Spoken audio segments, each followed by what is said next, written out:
இப்போ உங்கள்ட்ட பேசிட்டு இருக்குது ரக்ஷன் மயிலு சேனல்ல இருந்து கமலி பாரதி. மின்னல் மனிதர் அப்படின்னு அழைக்கிற உசேன் போல்ட்டை பத்தி தான் இப்போ நம்ம பார்க்க போறோம். வாங்க கதைக்குள்ள போலாம். வாழ்க்கையில ஒவ்வொரு கட்டத்திலையும் பசியையும் பட்னியையும் மட்டுமே பார்த்து வளர்ந்தவர் தான் நம்ம மின்னல் மனிதர். ஜமைக்கா நாட்டுல இருக்கிற எல்லாரும் ஏதாவது ஒரு விளையாட்டு போட்டியில கலந்துகிட்டு தன்னை நிரூபிச்சே ஆகணும் அப்படின்னு நினைப்பாங்க. அதே மாதிரிதான் நம்ம உசேன் போல்ட் நினைக்கிறாரு. ஆனா ஆரம்பத்துல என்னவோ அவருக்கு கிரிக்கெட் போட்டியில மட்டும்தான் ஆர்வம் இருந்துட்டு இருக்கு, ஓட்டப்பந்தயத்துல எல்லாம் இல்ல.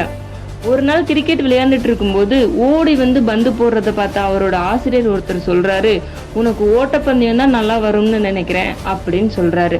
அதுக்கு உசேன் போல்ட் இல்ல கிரிக்கெட் போட்டி தான் என்னோட கனவா இருக்கு அப்படின்னு சொல்றாரு.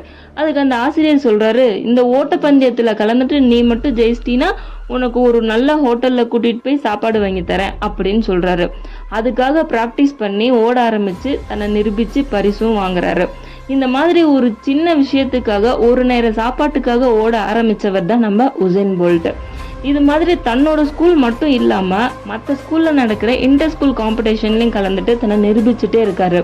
ஆரம்பத்துல இருந்து 200 மீட்டர் ஓட்டப்பந்தயத்துல மட்டும்தான் இன்ட்ரெஸ்ட் காமிக்கிறாரு. 100 மீட்டர்ல நமக்கு செட் ஆகாது, அதுக்கு இன்னும் நிறைய உழைக்கணும் அப்படின்னு நினைக்கிறாரு. 15 வயசு இருக்கும்போது சர்வதேச அளவுல கலந்துக்கிற ஒரு வாய்ப்பு ஒண்ணு கிடைக்குது அவருக்கு. உலக அளவில் நடக்கிற ஜூனியர் சர்வதேச போட்டி அது. அங்க இருக்கக்கூடிய மக்களை பார்த்து ரொம்பவே பயப்படுறாரு. இவங்க நடுவுல நம்மளால ஓடி ஜெயிக்க முடியுமா அப்படின்னு சொல்லி ரொம்பவே பயந்துட்டு இருக்காரு. ஆனா அவரோட கோச் சொல்றாரு, கண்டிப்பா உன்னால முடியும், உன் பயத்தையும் தயக்கத்தையும் எடுத்து ஓரமா வச்சுட்டு நீ ஓடியே ஆகணும் அப்படின்னு சொல்றாரு. அப்படி ஓட ஆரம்பிச்சு 200 மீட்டர் ஓட்டப்பந்தயத்துல 20.61 வினாடியில கலந்து ஒரு புதிய சாதனையை நிரூபிக்கிறாரு. இது வரைக்கும் ஓடுனவங்க எல்லாத்துக்குமே 16-17 வயசு தான் இருக்கும்.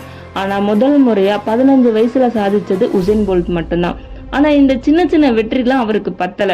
அவரோட எய்ம் 2004 ஒலிம்பிக்ல கலந்துட்டு தங்கம் அடிக்கணும் அப்படிங்கறது மட்டும்தான் அவரோட ஒரே லட்சியமா இருக்கு. அந்த ஒலிம்பிக் ஆரம்பிக்கிற சில மாசத்துக்கு முன்னாடியே அவருக்கு முதுகு வலி வர ஆரம்பிக்குது. இருந்தாலும் அதை பொருட்படுத்தாம அவர் பயிற்சி செஞ்சுக்கிட்டே இருக்காரு. 2004 நடக்கிற ஒலிம்பிக்ல முதல் சுற்றுலேயே தோத்து போய் வெளியே வர்றாரு. சர்வதேச அளவுல கலந்துக்கிற முதல் தோல்வியும் அதான். ஒலிம்பிக்ல தங்கம் ஜெயிக்கணும் அப்படிங்கிறது அவருக்கு இப்ப வந்த கனவு இல்லை, அவரோட சின்ன வயசு கனவு. ஆனா இப்படி முதல் சுற்றுலயே நம்ம வெளியே வந்துட்டோமே அப்படின்னு நினைச்சு அதே இடத்துல உடஞ்சு போய் உட்கார்றாரு. அது மட்டும் இல்லாம முதுகு வலி நாளுக்கு நாள் அதிகமாயிட்டே வருது. அப்பதான் டாக்டர்கிட்ட போய் செக் பண்ணி பாக்குறாரு. டாக்டர் சொல்றாரு, ஸ்கோலியோசிஸ் அப்படிங்கிற ஒரு வியாதியால நீங்க பாதிக்கப்பட்டிருக்கீங்க.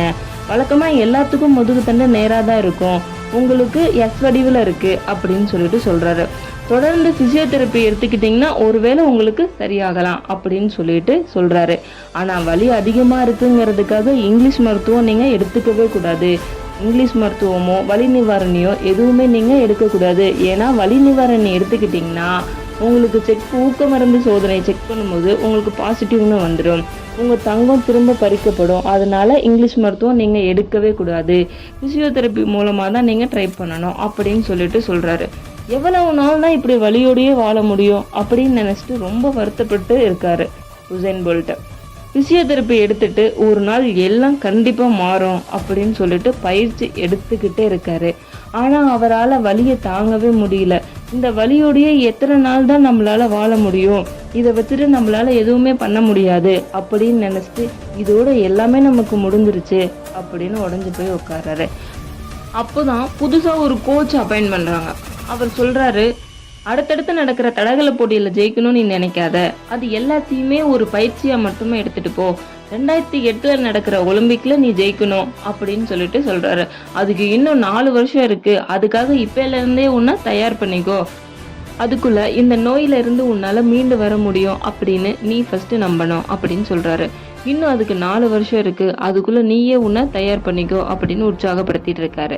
இதுக்கப்புறம் 2005 நடக்கிற தடகள போட்டியில கலந்துக்கிறதுக்கு முன் வராரு. ஆனா அதுலயும் தோத்து போய் வெளியே வராரு. திரும்ப 2006 கலந்துக்க முன் வரும் பொழுது அங்க இருந்த எல்லாருமே கிண்டலும் கேலியுமா, ஒவ்வொரு வருஷமும் நீயும் கலந்துக்கிட்டு தான் இருக்க, ஆனா உன்னால ஜெயிக்கவே முடியல அப்படின்னு பேசுறாங்க. இதுக்கப்புறம் அவர் என்ன பண்றதுன்னே தெரியாம உடஞ்சு போய் வீட்லயே உட்கார்ந்துருக்காரு.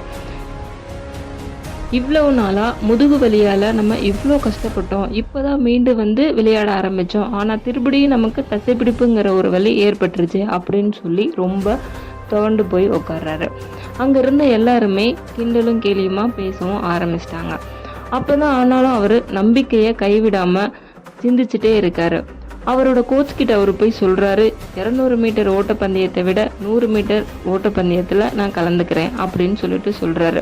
அதுக்கு அந்த கோச் சொல்றாரு, இதுக்கப்புறம் நீ கலந்துக்கிட்டு ஜெயிக்கிறதுங்கிறது முடியாத காரியம் அப்படின்னு சொல்லி சொல்றாரு. ஆனாலும் உசேன் போல்ட் அவர் எடுத்த முடிவுல ஸ்ட்ராங்கா இருக்காரு. அதனால ஒரு இலக்கு வைக்கிறாரு கோச். 10.10 வினாடி இலக்கு வைக்கிறாரு. அதுக்குள்ளார நீ அடைஞ்சிட்டீங்கன்னா உனக்கு நான் பயிற்சி கொடுக்குறேன் அப்படின்னு சொல்லிட்டு சொல்றாரு.